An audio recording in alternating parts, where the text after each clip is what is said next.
Hi, I'm Victor Reed, and you're watching the Authorised podcast. Before you do anything, hit the bell, like, and subscribe. Thank you very much. RJ, would you like to introduce yourself? I'm RJ Hanson. I'm the author of the Bloodlines Reforged saga. It's an epic fantasy series. Do you want to tell us about that?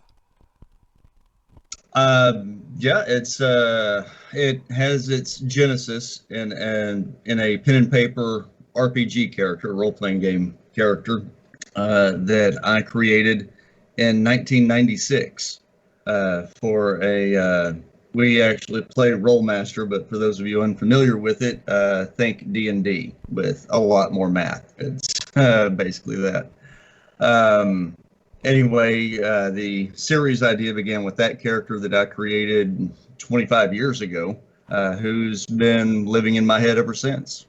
So, what made you take it from your head to the page?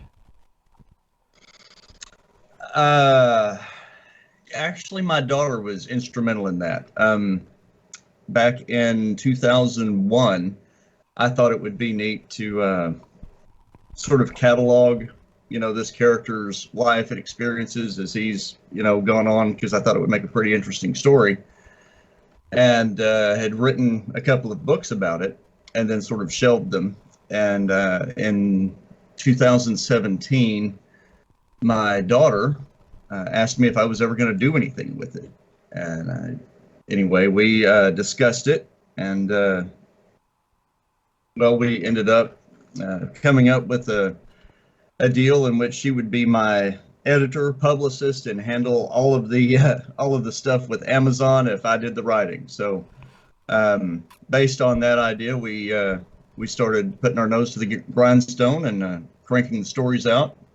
And since then, we have published 6 books in the overall saga, uh, 2 trilogies in 2 different series that will all eventually tie together in the overall arcing story. So, you went through Amazon, so did you do the self publishing route?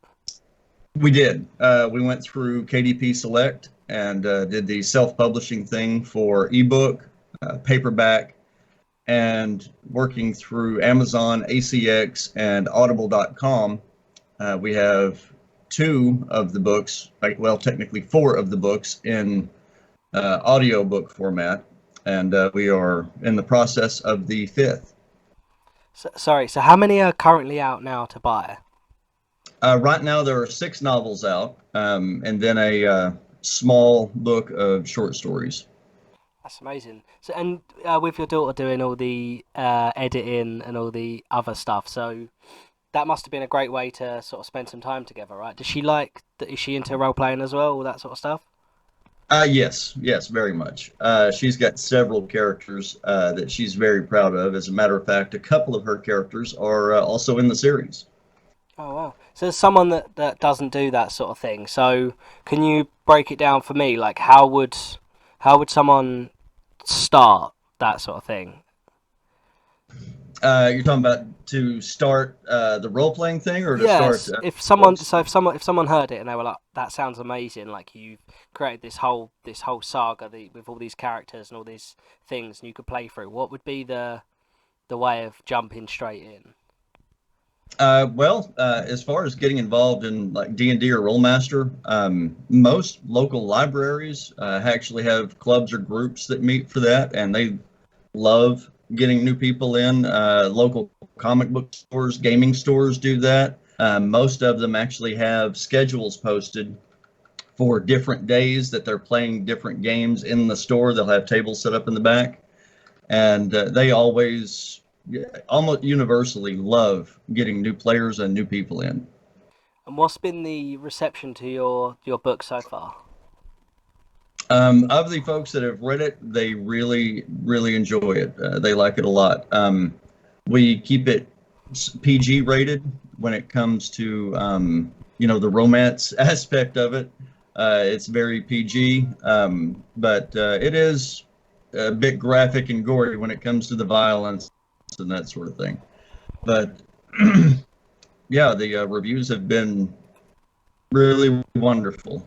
I've been frankly relieved and and elated at a number of the reviews that Yeah, they've been so popular. it's a great moment to, because it's nerve wracking, isn't it, when you create this? Sorry about that. I haven't set. I'm still getting used to a setup, so I'm sort of trying to. It's nerve wracking when you create something, because I've described it before. It sounds really strange. It's like my baby. You know, you create this story, you create all these characters, and then you put it out there. And when those Right. reviews start coming in, it's terrifying, right? Oh, it's terrifying to even put it out there. Yeah. Um, because the moment you press the button and publish it, and now it's out there on Amazon. Um, you have these visions of being attacked from all quarters. Of people asking you, "What are you thinking about?" Why would you write this, and so on. Um, and I've read a number of stories of great people. They call it imposter syndrome. Where you've put something out there, but you don't see yourself as qualified, to be doing something like that. So you're expecting that negative reaction. The one story that I remember distinctly was about Neil Armstrong, and he was at a dinner party. A lot of very famous people there, movers and shakers, and he was sort of alone in a corner, quietly sipping his drink, and someone asked him why he wasn't mingling or wasn't really participating in the party, and he said, "I don't belong here. All these people are famous. All these people did great, tremendous things." And they said, "You're the first man to set foot on the moon." And he shrugged. He says, "I just went where they told me to go." Yeah. So if Neil Armstrong can struggle with imposter syndrome, then I don't feel too bad about having my moments with it as well. No, absolutely. But when you put it out there, I do get it. It's something that I've been speaking to a few people a lot recently, because I went self-published as well, and I know a few other people. Actually, the one I've got here, which I can't stop talking about because it's a epic fantasy. It's an amazing fantasy saga by H.C. Newell. Um, and we all went self-publishing because I spoke to a publisher. I spoke to a few, and one in particular, and they loved it, and they said, right, when once the full thing's finished, come straight back, and we'll do it. So I sent it across, and they went, okay, great, great, great, great, great. And now they went, we want a 5 grand upfront fee, and I was like, but you said you loved it, and they were like, yeah, we do, but that's going to cover all your expenses, and I'm like, I can't do that. So Right. self publishing, I felt that putting it out. So, what was your way of dealing with that? Well, there are a number of, to put it politely, disreputable companies out there who are happy to take, anybody's money and say, "Oh yeah, we'll publish it for you. This is great. We love it. Give us 5 grand, give us 10 grand, and we'll get right on that." Um, and then, of course, the major uh, publishing companies have always historically been the gatekeepers to what gets published and what doesn't, and that sort of thing. Um, but the main reason I wanted to go self-publishing is when we investigated going through, one of the larger publishing companies, is one, the huge delay in getting the ball rolling and getting It's things moving and so like two on. years, right? Oh, yeah, 2 years or more, and the larger companies don't want to do more than one book a year, which I found sort of stifling, because in the last 2 years we've cranked out 6 books, and that's not even really focusing on it a lot. And we were able to crank out 6 books. Um, in addition to that, an issue that I had with some of them, they would read the synopsis and they'd say, "Okay, great, we love this idea. We're going to want you to put in a few more sex scenes." No, I'm not doing that. Okay, we want the story to change this way, or how about if you do this, or and uh, like you said earlier, it's when you create something like that, it's your baby, Yeah. um, and you don't want somebody perverting that and changing that. No, I had That's I had a moment. Sorry, because I had like an almost like a mentor who helped me through the writing process. Hmm. Like just the little things, like I would procrastinate and sort of I would get these bouts of like, ah, nothing. You know, when you just want to bury the computer in or whatever your writing tool is in the garden and just forget about it. And Oh, he helped me through the whole process. And one of the things that came up was through the publishing route, if they decide that they don't like a character or they don't like something, they'll just it straight out. And I looked at all my characters and I was like, there's no one single person I'd want to remove. Is that right. is that what you felt? Like you, Absolutely. yeah, Absolutely. Everything that is there needs to be there. It's there for a reason. yeah, Um, I don't remember. I don't remember which famous author said it, but their advice on writing. I want to say it was Stephen King, but I'm not 100% on that. But they said the parts of the book that the reader is going to skip over, leave those parts out, which is pretty basic. So everything that's there from as I'm writing it, everything that's there, there's no fluff, there's no extra fat. Everything that's there needs to be there. It's part of the story. It's part of the character, part of their outlook, part of their emotion, part of that character's journey. And I didn't want somebody who doesn't know anything about the story or doesn't know where the story's going, because this saga, we've outlined so far about 120 years in this fantasy world of what takes place with different lands, different lords of different lands, different individuals, families, generations of families. And there are things that are happening in book 1 that are going to affect book 17, but there may be no way of knowing that until you get to book 17. And so, for all of those reasons, there's really no way I could have a third party come in and pick and choose what they think belongs. no, 100%. They because I doesn't to them it's just another story, right? That's one of the first things I was told was, and it was quite brutal, but it was no one cares, which is hard to hear, but it makes sense from an outside Right, perspective. They're not going to have the same investment as someone that is invested, if that makes sense. Obviously, right, so it's to them it's nothing, but to you it is. That's your and to people that are invested in the saga, they're not going to want to lose that sort of stuff. What was right.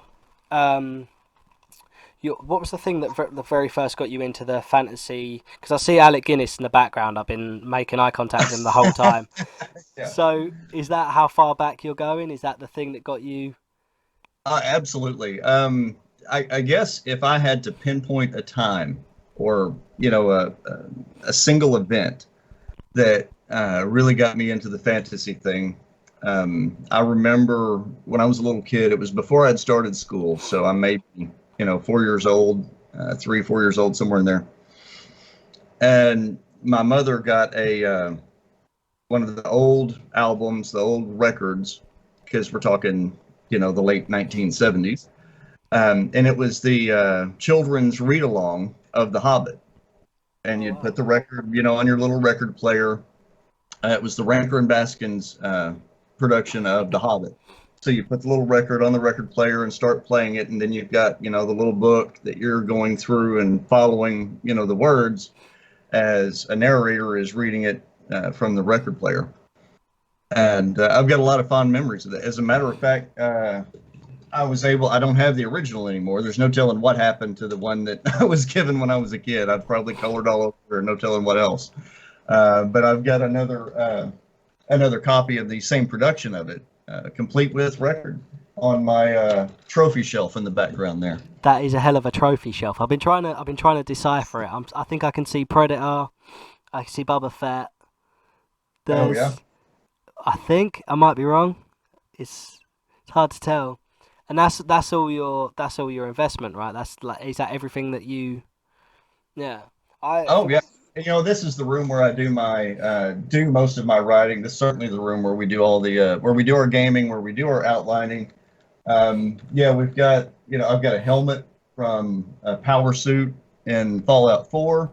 The Boba Fett helmet, the Firefly setup, some Lord of the Rings stuff on the top there. A couple of the glasses that I think McDonald's was giving away with meals when the movie came out in the early 2000s.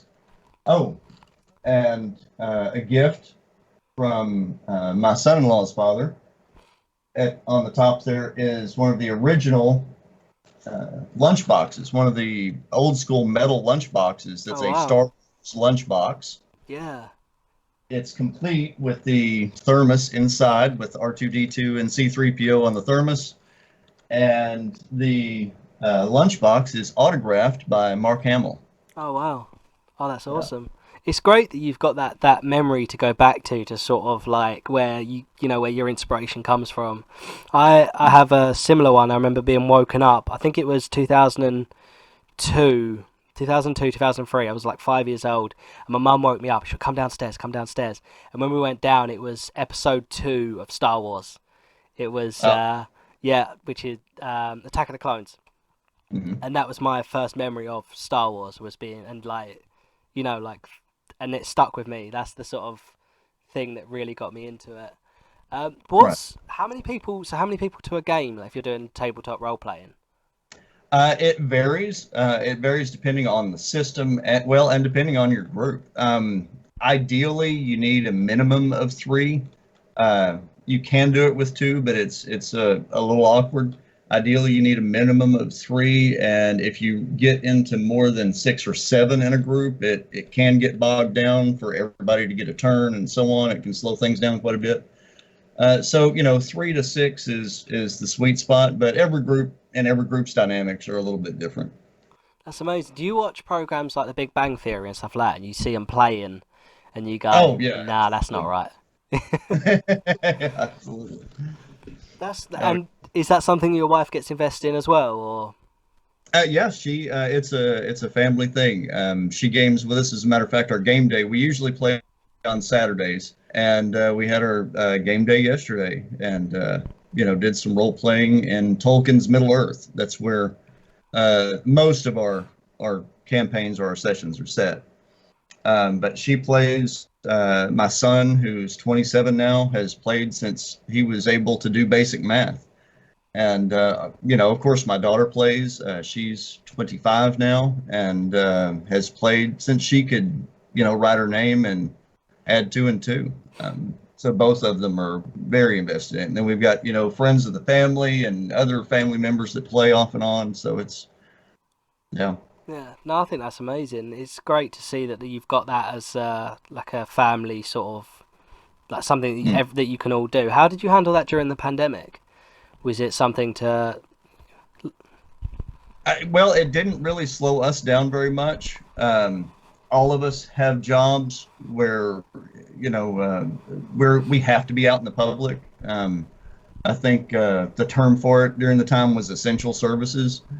Um, so we were all being, because of the nature of our careers, we're being exposed. For example, my daughter is an RN, so she's out in it anyway. Yeah, So as to our gaming, it didn't really slow us down any. and And what's and it's something we do here in the home, and yeah. you grab a couple of frozen pizzas and a case of beer, and you've got everything you need. So No, that sounds fantastic. Like I grew up as a massive sort of like comic book guy.